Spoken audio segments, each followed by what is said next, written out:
Scott Hunter and Ilya Rozanov could be lovers. Not popular opinion, because Scott, the handsome, masculine, role model hockey player, and gay, and Ilya Rozanov, he likes good guys who is outstanding in their fields. The real question is, could Ilya have chosen Scott if his life went a little bit, differently? So hey Anna, this video is about Scott Hunter and Ilya Rozanov's interactions, because I genuinely believe that if Ilya didn't meet Shane Hollander early in his career, there might have been a real chance for something between him and Scott.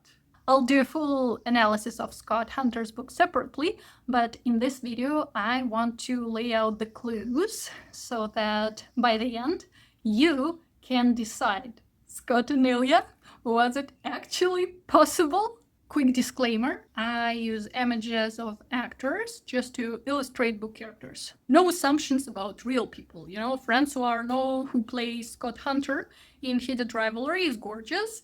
And what's interesting, they completely changed Scott's look. Because, in the book, he is described as almost angelic, blonde, but Francois is brunette. So, number one, everybody feared Scott was dating Ilya. So if you watched Heated Rivalry, you remember from episode 3 that Scott Hunter, a star player from New York hockey team, who came out to the world in one of the most iconic ways possible, by kissing his boyfriend on the ice after winning the Stanley Cup. But before that, when Scott started coming out, he told his closest friends first, then his coach, and every single time their reaction was the same. They thought Scott was dating Ilya Rozanov, and they feared that. Well, actually, they were more talking about it as if it's a joke, but why? And when they learned that it was not him but Kip, they were like, "Whew, thanks God, we thought you were gonna say you were secretly dating Rozanov." And Scott was like, Rozanov wishes. Yeah, and his coach, as I said, he had similar reaction. He was like, it's not Rozanov, is it? So why everyone thought that Scott is dating Ilya? To the public, Ilya was straight at that time, but that wasn't a random joke. People were watching something for years. Ilya was always orbiting Scott in a very specific way, playfully picking on him, calling him old, provoking him on that sharp teasing tone, while actually, secretly he was admitting Scott's abilities and even respecting him. We learned it in the end of Long book. Here's where it gets interesting. I believe Ilya has a type, good boys, and also he is drawn to stability, to men who represent control, structure.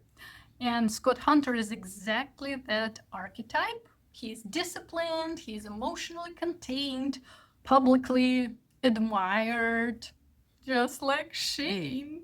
So who knows what might have happened if Shane didn't walk into Ilya's life. Moment 2. Scott mentions Ilya in his speech.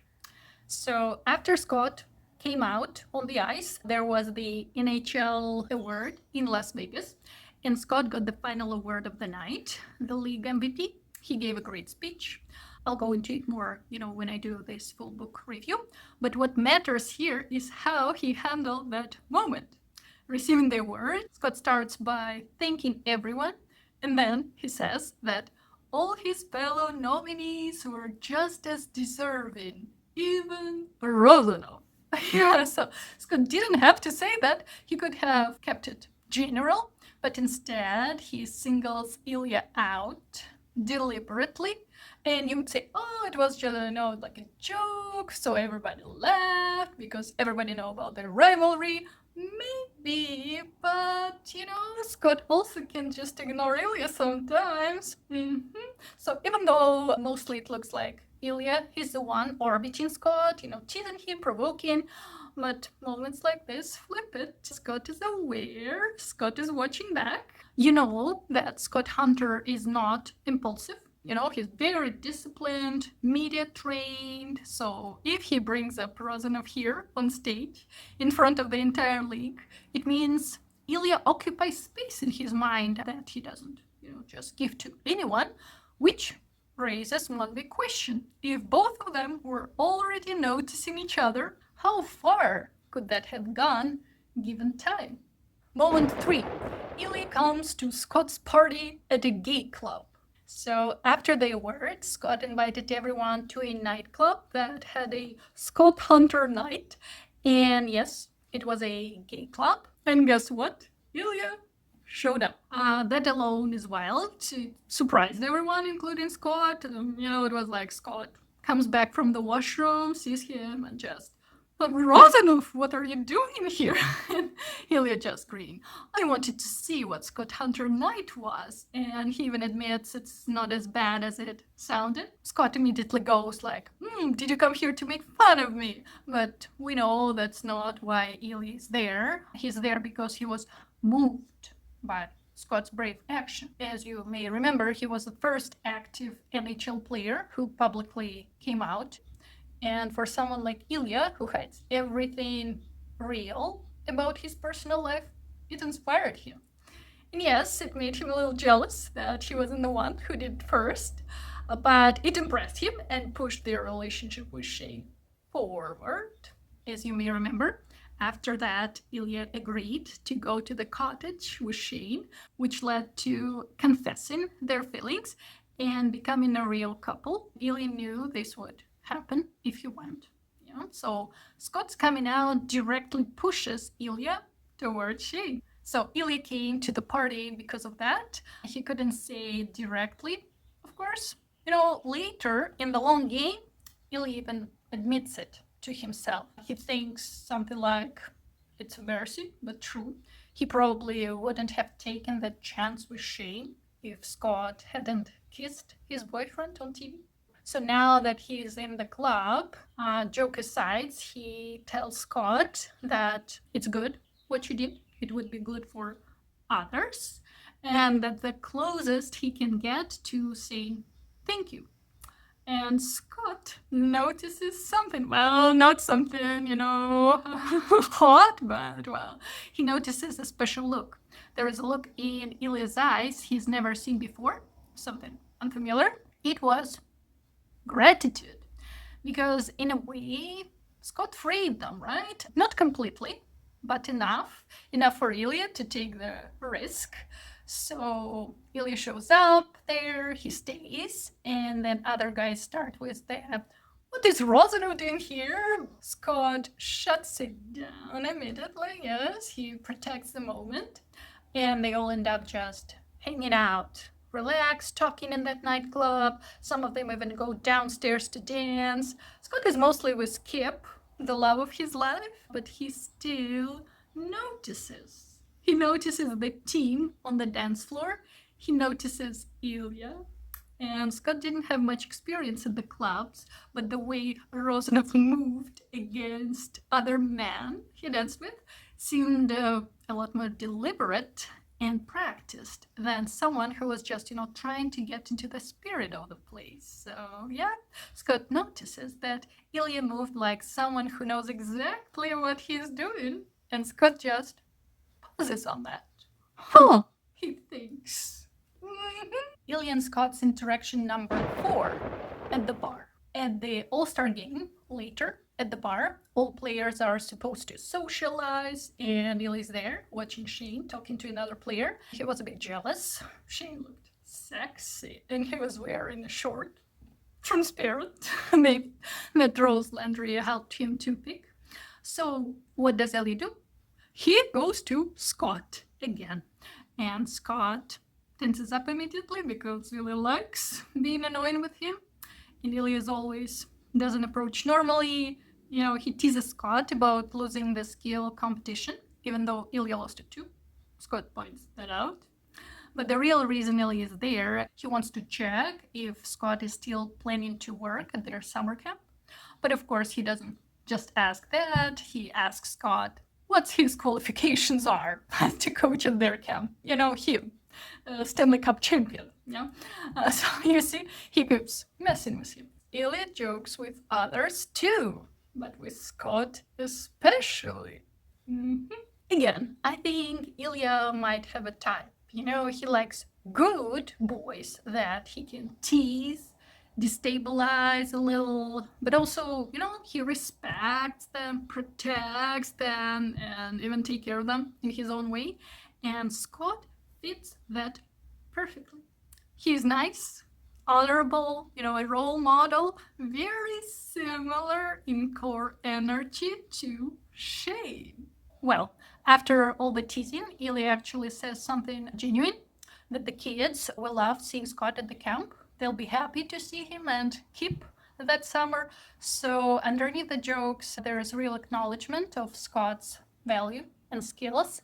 But then Ilya notices Shane being a little too friendly with another guy, which is not true actually. Shane was not, but you know, Ilya just thought so. And immediately energy shifts again. He takes out his frustration on Scott by teasing him harder. He asks if Kip is happy. Scott is retiring this year, even though Scott is clearly isn't. Ilya said, but your body's so old. And you know, for reference, Scott is 3 years older than Shane and Ilya in the books. In the movie, Francois, I think, is around 10 years older, but in the books, it's only 3 years. And Ilya knows that. And when Scott walks away, annoyed, Ilya keeps going, do you remember where your room is? Do you need help? But watching Scott leave, Ilya can't help but notice his body. He can't help but admire his hulking body. And he admits to himself, honestly, Scott looks like he could play for many more years. So what do we have here? Ilya notices Scott physically. He enjoys provoking him. He respects his skill, even if he doesn't say it out loud. Does that sound familiar? Because that's exactly how his dynamic with Shane starts. Next, Scott and Ilya's interaction is when Ilya and Shane were outed. Scott visited them. His team was playing against Ilya, and the New York team happened to be in Ottawa because of that. So Scott asked for Ilya's address and came over to talk. and no, nothing personal. Scott hoped Shane would be there too, and he was. So Scott tells them he's sorry they were outed that way, and then he brings something bigger. He wants to organize a group of hockey players who would stand up against different types of discrimination in hockey. This group would be able to support those who need help and justice. And Ilya and Shane immediately support the idea. They want to be a part of it. Scott also agrees to coach at one of the summer camps Ilya and Shane are organizing. But here's where the dynamic slips through again. When Scott arrives, Ilya is territorial. Yeah, so even though he knows Scott has skip, even though this is not about that, still he needles him. He's teasing him again, like always, which is so interesting. So now he sees Scott not like a possible love interest, but more like a rival in a fight for Shane. So completely different dynamic. So they are both alphas, you know, fighting for an amiga. Anyway, Ilya was annoying him as always because that's how Ilya deals with tension. Then Scott says something that shifts everything. He brings up the game, the one where she tripped. Remember my video, right? And people thought he did it on purpose, so Ilya's team would win. Scott shuts that down completely. He says any normal person understands it wasn't planned, and that moment matters because Scott is not just being polite, he's publicly aligning himself with them, you know, defending Shane and protecting Ilya's reputation by extension. And Ilya feels that. For once, Ilya doesn't hide his positive feelings towards Scott. He offers Scott a handshake and then turns it into a hug. Yes, Ilya put Scott to his feet and wrapped him in a hug. Scott was surprised, but Shane was surprised even more. He was like, well, there's something I never thought I'd see. Yeah. What's interesting, that's exactly what Scott said when he saw Ilya and Shane kiss when they were outed, meaning that no one ever imagined these combinations, like not Ilya and Shane, not Ilya and Scott. Yeah, so like no one saw them together, not even Scott. Little extra info, actually there was only one person, well, in the books, who kind of guessed that they were together. Troy Barrett from the role model book, back when he was still playing the bad guy, making homophobic jokes while secretly being gay himself. When Ilya and Shane announced their friendship and charity in the end of the Heated Rivalry book, he was the only one who threw it out there. He was like, are they gay? As a joke. But to everyone else in the hockey world, Ilya and Shane's couple was a big surprise. So, what can I say? Looking at Scott and Ilya, there was something there, some, fire, interest, even if they never gave any thought to it. Because people who feel nothing, they don't pay attention. But Ilya and Scott did pay attention to each other. They pushed each other, yes, teased each other. They had that low-level rivalry, not as explosive as Ilya and Shane, but still there. But timing decides everything. So Scott found his one and only Kip, and Ilya found his true love, his soulmate, Shane. So whatever this was, never had a chance to begin. Yeah. But honestly, if just a few things happened differently, who knows how the story could have turned. In the books, it's made very clear that Scott and Ilya have already met the loves of their lives. There are no real alternatives there, but I invite you to step outside canon for a second. What do you think? Could Ilya and Scott actually have been together, and under what conditions? Or would Scott gravitate more toward Shane than toward Ilya? The script added moments between Scott and Shane that are not in the books, and in the show, Heated Rivalry, Scott Hunter keeps bringing up Ilya in front of Shane, almost like he's looking out for Shane from the bad boy, Ilya, which creates a different reading of his behavior, as if he actually was a little into Shane. If we think about his type, based on Kip, it's very consistent, nice, grounded, emotional, supportive guys, which actually makes Shane fit that pattern more than Ilya does. And after watching the show, some viewers believe that Scott was suspecting there was something between those two. Were you one of those viewers? Yes. Some even picked up a jealousy-coded vibe from Scott towards Shane. Like, why was he so irritated during that game, Admirals versus Montreal? When Shane started talk trash and Scott snapped back like, you're starting to sound like him. And when Shane asks, like, what that means, Scott responds, you heard me, Hollander.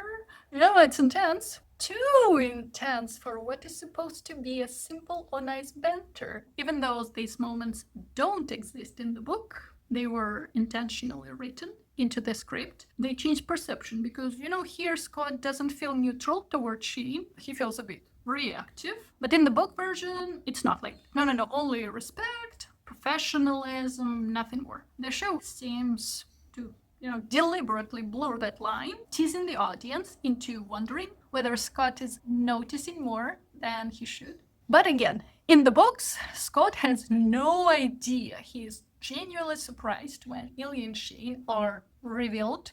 No suspicion, no hidden awareness, just shock like everyone else. So, what's your take on it? Scott Hunter and Ilya Rozanov, could they have been lovers? Or would Scott gravitate more toward Shane than toward Ilya? Let me know.